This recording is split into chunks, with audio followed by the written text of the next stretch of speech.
안녕하세요. 한의사 이경입니다. 자, 오늘도 신현택 병원장님 모셨습니다. 자, 인사해 주시죠. 안녕하세요.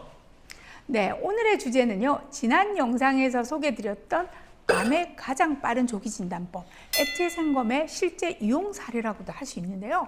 신현택 원장님께서 몸소 직접 이 검사를 하셨었고요. 또 검사 결과에서 실제로 문제가 확인되었다고 하시네요. 자, 어떤 문제가 있었는지 궁금합니다.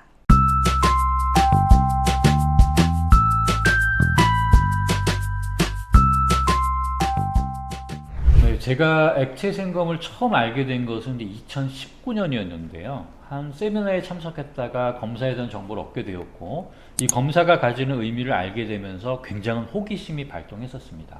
그래서 당장 업체에 연락을 해서 대표를 만났고, 저를 포함해서 한 20명 정도의 동료 선생님들이 함께 이제 검사를 받아보게 되었어요.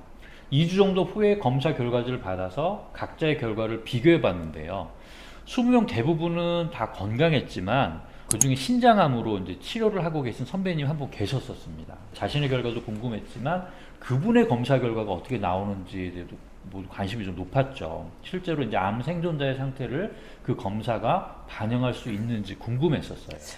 그 결과가 어땠는지 무척 궁금한데요. 검사를 할 때는 20명의 연령대는 40대 초반부터 50대 후반까지였고요. 신장암 선배 한 분을 제외하고는 대부분 특별한 기왕력은 없는 그런 사람들이었습니다.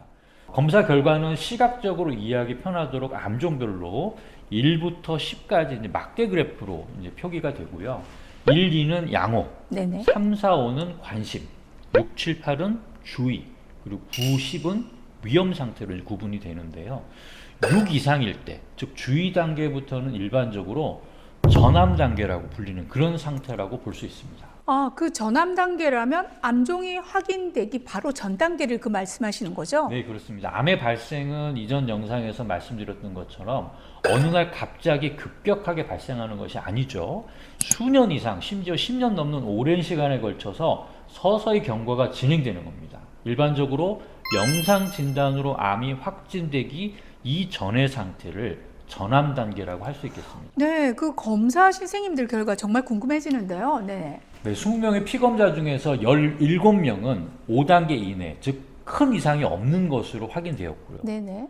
저를 포함해서 3명은 6단계 이상, 즉 전암 단계인 것으로 나타났습니다. 그리고 앞서 말씀드린 그 신장암을 앓으셨던 선배님은 7단계 정도로 상당히 높은 이상 소견을 나타냈었죠.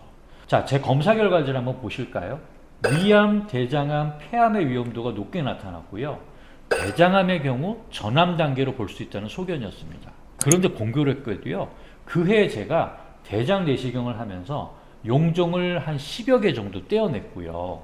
조직검사상 일부가 암으로 가는 형태여서 주의하라고 들었었거든요. 네네. 또 점막에서 발생하는 암과 관련된 종양 표지자가 높아진 것으로 결과에서 또 나타나고 있고, 순환 종양세포, 좀 쉽게 설명한다면 혈관 안에 돌아다니는 암의 씨앗이라고 할 수 있는 것들이 많이 관찰되고 있는 그런 상태였습니다. 이것들도 주로 대장암, 또 점막에서 유래되는 암과 관련이 있는 것들이었고요. 또 대장암과 관련이 높은 유전자 메티라가 확인되었는데요.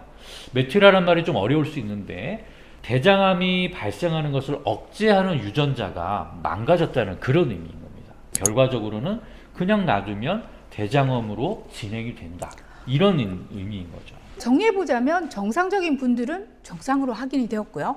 또 신장암 환자분과 무엇보다 원장님과 같은 경우, 그러니까 암으로 넘어가기 전 단계의 상태 역시 그 검사가 잡아냈다는 걸로 이해할 수 있겠네요. 그럼 이 말이라면 그 액체 생검 검사의 신뢰도 면에서 상당히 의미가 있는 검사라고 할 수 있는 거 아닌가요?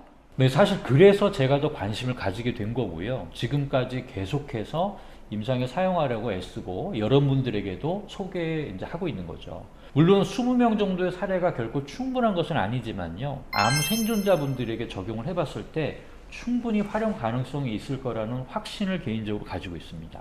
자, 그런데 원장님, 문제는 이 결과를 확인하고 나서부터였습니다. 어떤 문제였을까요? 글쎄요, 뭐 상당히 의미 있는 검사 결과를 직접 확인했다고 하셨는데요. 혹시 그러니까 치료적인 접근 말씀하시는 거죠? 맞습니다. 전암 단계라는 것을 확인을 했습니다. 자, 그래서 그 다음에 어떻게 해야 할지 치료적인 접근을 어떻게 해야 할지가 당장 막막하더라고요. 네. 아직은 암이 확진된 것이 아니기 때문에 당연히 수술이나 항암이나 방사선 치료 등 부작용이 만만치 않은 표준 치료의 대상이 될 수 있는 건 아니잖아요. 그렇다고 해서 그냥 암으로 확인될 때까지 내버려두고 그냥 기다리는 것은 더더욱 말이 안 되는 것 같아요. 네, 정말 그렇네요. 지금 우리가 알고 있는 대부분의 표준 치료들은 암 환자분들을 위한 치료니까요. 자, 전암 단계를 개선시킬 수 있는 별도의 치료 솔루션이 정말 필요하다는 생각이 드는데요. 물론 암의 확진 상태에 실시하는 현재의 표준 치료를 이때 적용되는 것은 정말 아닐 것 같거든요. 하지만 우리 한방 치료의 틀 안에서는 저는 정말 의미 있는 치료 방법들이 꽤 있다는 생각이 드는데요. 자, 암의 전 단계에 사용할 수 있는 부작용도 없으면서 기대할 만한 방법들이 있습니다. 한약도 그럴 수 있고요. 면역 약침 등도 그럴 수 있다는 건데요. 흔히 표현하는 종양 미세 환경을 개선해서 암이 커지는 것을 미리 막아주는 거죠. 그렇게 보자면 전암 단계에서 미리 캐치해낼 수 있는 진단법도 만약에 액체생검이 해낼 수 있고, 또 그것을 막아주는 치료법도 있다고 생각할 수 있는 거네요. 자, 이거야말로 전암 단계에서 암을 미리 대처할 수 있는 양손의 검과 같다고 저는 그런 생각이 드는데요.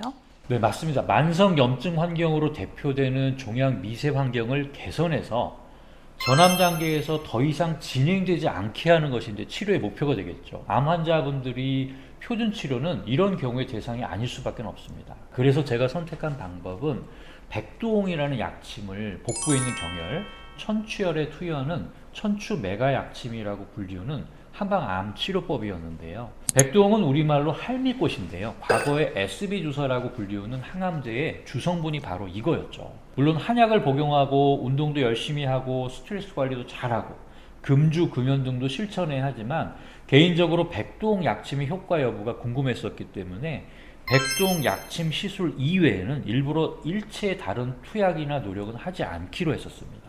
1차로 20회 정도 치료를 하는 동안 계속 진료도 했고요. 학회도 참석하고 강의 준비도 하고 그러다 보니까 과로, 스트레스 굉장히 지속됐었습니다. 따로 운동할 시간도 없었고요. 그런 상태로 주 3회 치료를 시행하고 치료 후의 결과를 보기로 프로토콜을 수립했었죠. 네, 정말 살신성인하는 실험을 하셨다고 볼 수 있겠는데요. 자, 원장님 가족의 입장이라면 별로 추천하고 싶지는 않은 방법입니다. 그렇지만 치료자 입장에서는 또 궁금해지기도 합니다. 주 3회 백동 약침을 전추 메가 약침이라는 방법으로 치료하셨고, 또 다른 간섭 요인은 최대한 배제하고 20회 치료 결과를 보셨다는 건데요. 저도 그 결과 정말 많이 궁금합니다. 볼까요? 하고 싶지만 오늘 시간이 너무 많이 돼서요. 다음 영상에서 천추 메가 약침에 대한 구체적인 방법과 무엇보다 방금 못 본 그 치료 결과 알아보기로 하겠습니다.